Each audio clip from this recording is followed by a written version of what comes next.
Right, today I am going to introduce you to one of my most favourite kitchen appliances, and I'm going to use all of this. Maybe I've got to decide between stout or dark beer. Answer in your comments what you prefer, but obviously this isn't a live stream, so I'm going to make a choice as we go down the line. Let me introduce you to what I've got. I've got some wonderful chunks of beef. I'm going to look at the size of them bad boys. These are good and lovely local produce. I've got some leftover cabbage. I've got, that beef is about 800 and some grams. Just shy of a kilo of potatoes, all leftovers this.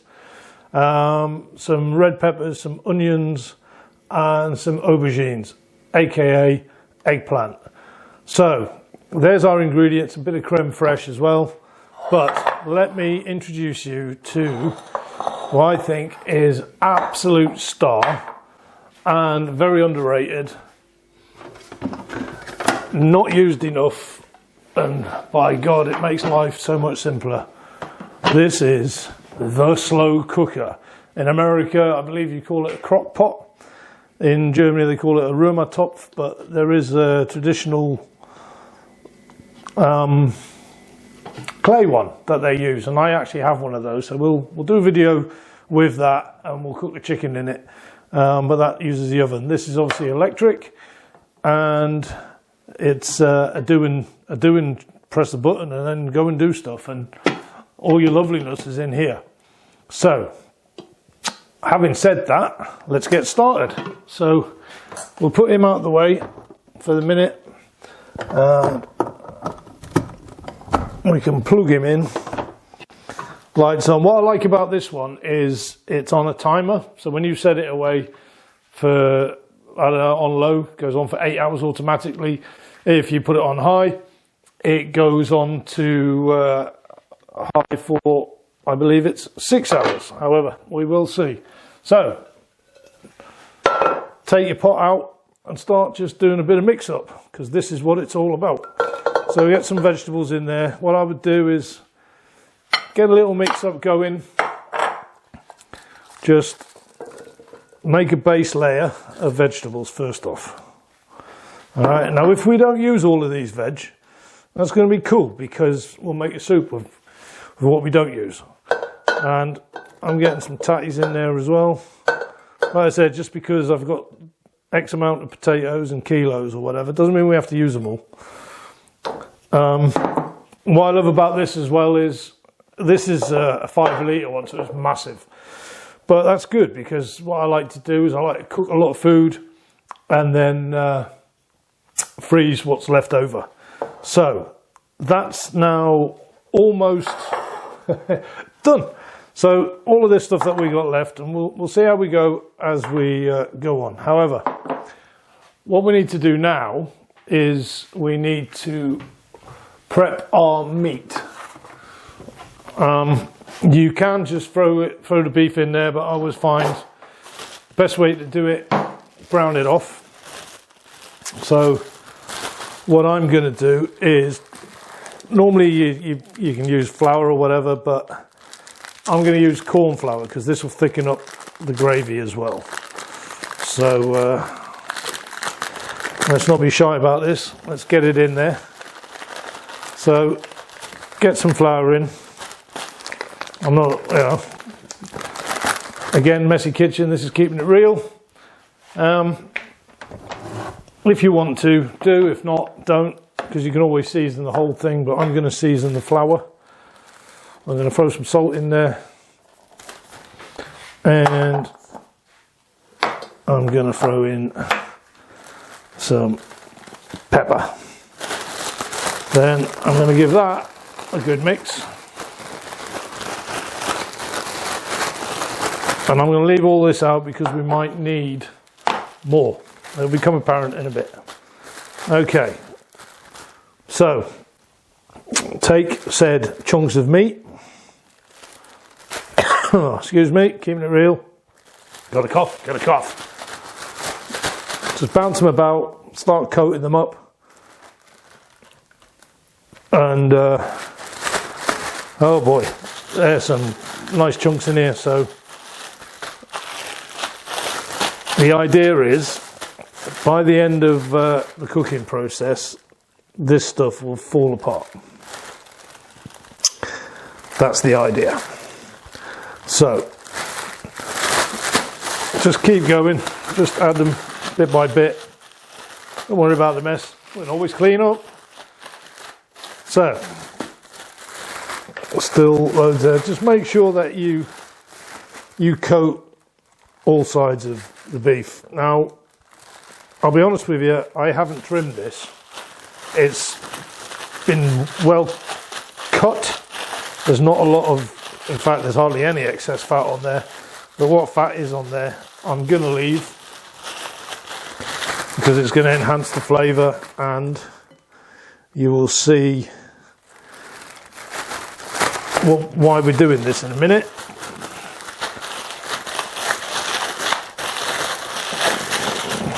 Now, as you know by now, I am trying to keep my videos real. Excuse me. Oh, that's the flour and the pepper floating about. Well, there you go. So if that ain't real, I don't know what is. So get these last bits in. It doesn't matter if you don't get them all coated up just now, because as we add them to the frying pan, we'll see what's happening. So those last ones there, there's still plenty of flour in there. Don't be shy, give it a good jiggle and a wiggle. I mean, I cheated a bit. I got all the rest of the stuff prepared because I know that this bit will take some time. So don't worry about if you haven't got those last bits all done. But what we're going to do now is we are going to need a frying pan, and we're going to need to heat that up, and it's going to be quite hot, so we're going to use some vegetable oil for that. And it'll all come out in the wash, and you'll see why. And this is the secret to getting the best results from a slow cooker. It's nothing more, nothing less than preparation. The better you prepare, the better the result is going to be. So for this, I'm going to use some tongs, because obviously I don't want to burn my little fingers. And what we're going to do as well is, while that's heating up, in fact, I'm going to put that on max revs, get that going. So, while that's going on, we'll do a little close-up, and you can see how full that is already. So there's a lot of meat that's got to go in there yet. So the likelihood of, well, there you go. That's what happens when you're keeping it real. I had a little message came up, and it said the card was full. So there you go, that's what happens. Anyway, meanwhile, back to the ranch. The oil has become hot. So what we're going to do now is we're going to brown off our meat. So don't be shy with this. Just be, one thing I will say is, don't be tempted to throw everything at once in, because the more you put in, the cooler your pan's going to get. Okay, so don't worry about the flour, because we need this flour for the end product. So get them in there. In fact, let me get you, and you can have a look. Do you need to look? Do you need to look? You can hear it. I'll tell you what, I'll keep it there and I'll just show you. Keeps it simple, because we're big on simple. We're like that. So, just keep it going, and obviously just be careful of your heat. The pan needs to be really quite hot. If you're worried about splashing and that, you can get a silkspoon with a lid. I'm using an aluminium saucepan to do this. Normally you'd want a cast iron, but I don't have one here yet. So it shouldn't take long. All we're doing now is we're just trying to seal the meat and keep all the loveliness and the juiciness inside of it. So let's keep that frying pan hot. And as soon as you see a brown, kind of browning on there, anybody who's cooked a steak will know exactly what I'm on about. So let's not be shy, let's get the heat up here. And you know, we're not trying to cook the meat, all we're trying to do is seal it. So as soon as we start getting a bit of colour, then we flip it and we do the other sides. Now don't worry if the flour is coming off, right? So this is what we're after. Okay, so you just have to sort of that. All right, as soon as you get that, it's time to flip it over. I wouldn't worry about doing every single side. You can do if you want.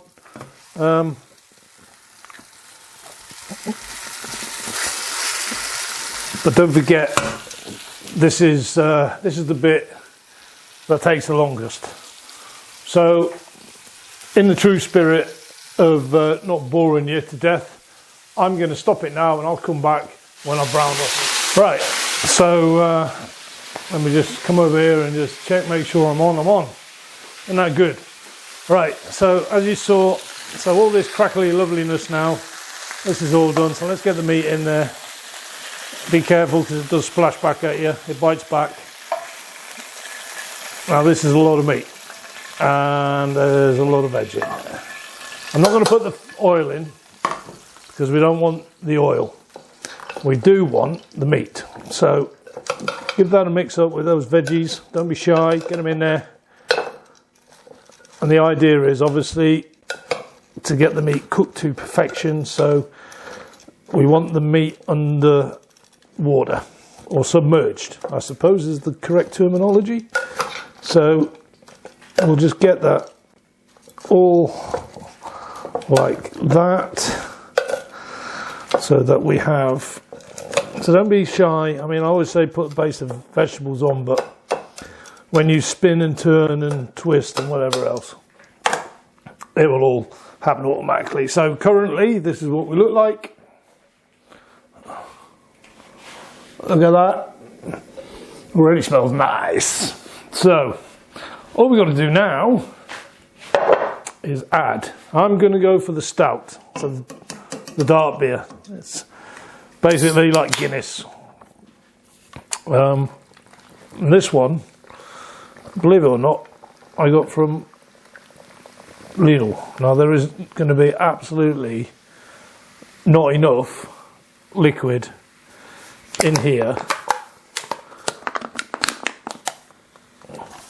to cook all this off. However, I mean, it's still bubbling away, but you can see there's a good amount of liquid in there. Good amount. It's not going to be enough to do all the cooking. So what we're going to do is, firstly, I'm going to put a bit of thyme in there. So a good sprinkling of thyme, just to add a bit of flavour. We've seasoned, you know what I'm a fan of? Parsley. Parsley, I think, is so underrated in terms of cooking. And it's very, well, traditionally English. So a bit of parsley. And I do love a bit of sage as well. So I'm going to throw in just a smidgen of sage, because sage is quite a powerful herb. So we'll throw that in, and just for good measure, I'm going to throw in a bit more seasoning, a bit of salt, and a bit of pepper. And just thinking about it, you know, we've got 2 tins of beer, haven't we? When you're down the pub, if they run out of beer, you'll have another beer, different one. So what I'm going to do is I'm going to just put in a second can. This is not the same beer, but the food doesn't care, bizarrely. So, okay. Right, what I'm going to do now is you don't need to put all of this in because you're going to have a lot of flour left over. So I'm just going to add a little bit of corn flour. Just sprinkle it over the top. Not too much because we can always, don't put this, just put this to one side because we can use it later. To thicken up the gravy if you so want to, if it's not thick enough for you. So that's what we can do. So just make sure that, you know, all the corn flour is submerged. Right, with 2 cans of beer, it smells like in a pub. And it's obviously still not enough liquid. I mean, there's a lot of liquid there, but it's still not enough. So what I'm going to do is I'm going to do a cheat. And yeah, I'll use this one. I'm going to use some ready-made gravy granules, and I'm just going to make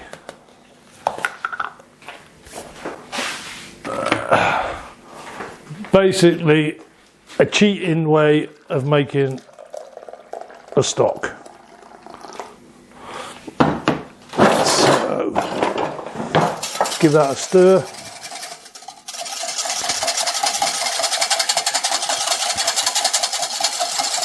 I mean, what I'm trying to achieve here is to cover up the meat. It's not bad. And the other thing I'm going to throw in there, some creme fraiche.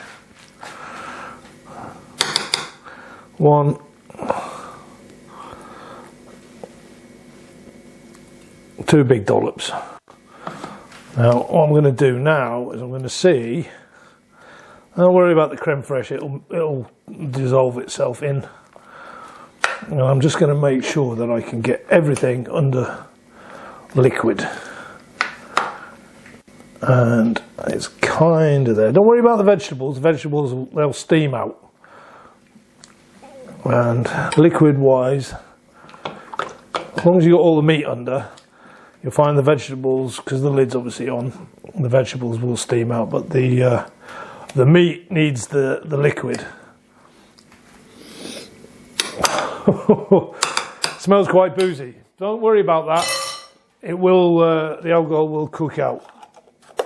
So, I'm just going to do a little bit more cheaty stock because I just want to put a smidge more liquid in there.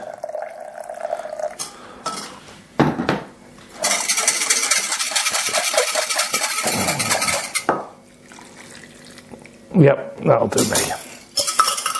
That'll do. Right, mess everywhere as ever, but hey, that's what cooking's all about. Right, so now you can see there is a good amount of liquid in there. Everything's, all the meat's covered, and we've given it all our herbs and spices, our additives. Tell you what I'm going to do, because I like cabbage. I'm going to put a bit more cabbage in, just on the top, because cabbage will steam away nicely. I'll try and use the flatter bits as opposed to the chunks. And I'm going to see about getting a few more bits of tatty in there, because this is supposed to be a one pot, all in one lunch or dinner, whatever for you. your family, friends.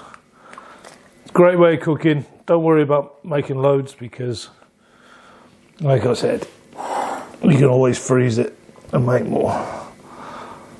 Red peppers and beef go really well together, don't they? As do onions, so get some onions in there.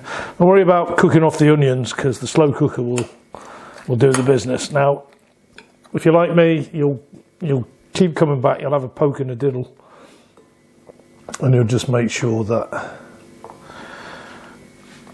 everything is doing what it should do.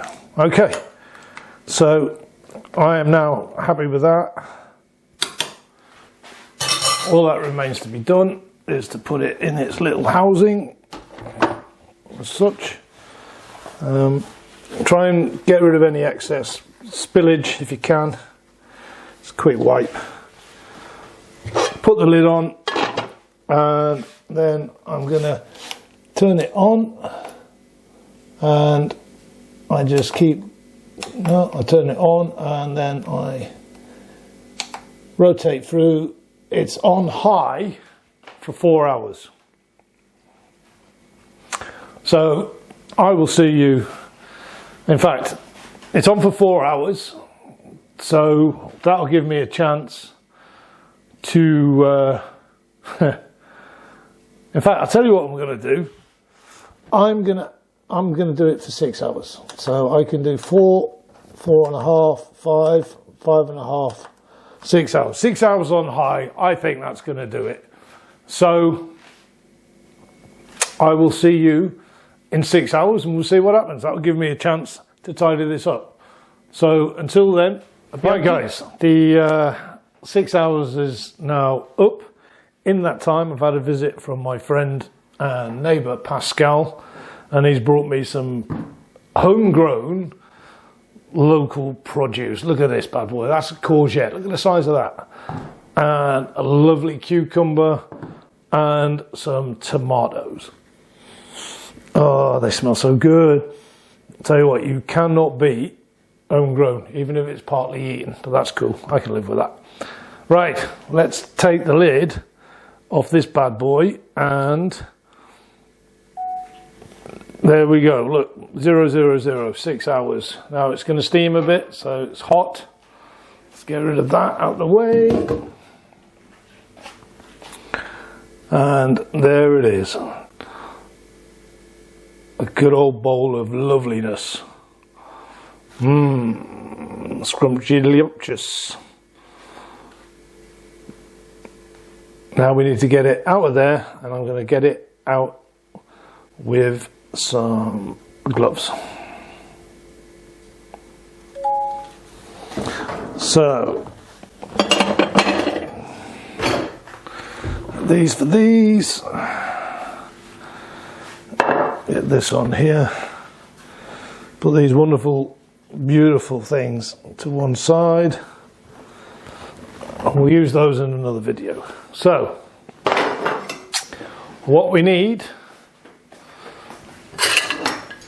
is a plate, a knife and fork, and let's go for a scoop. Let's find something with a bit of meat.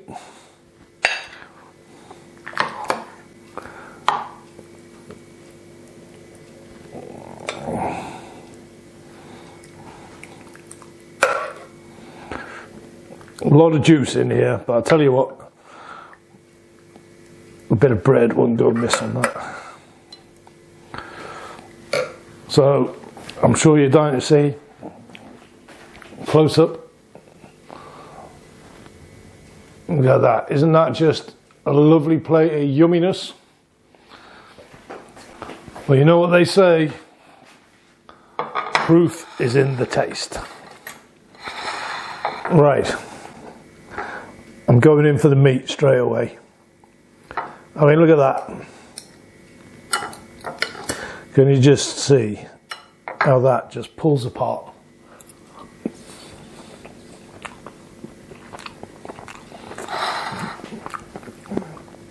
Well, it's so tender.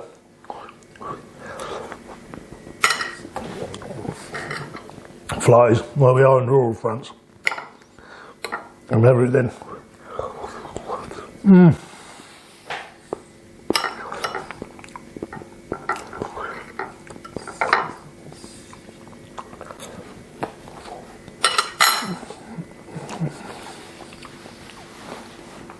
Absolutely delightful. So there you have it, guys. A one pot, easy to cook Sunday dinner, evening meal, whatever. Do the preparation's the hardest bit. That's the secret to crock pot cooking. Do the preparation, throw it all in, experiment with what you've got, and you get a hearty plate of food at the end of it. And I'll see you on the next one.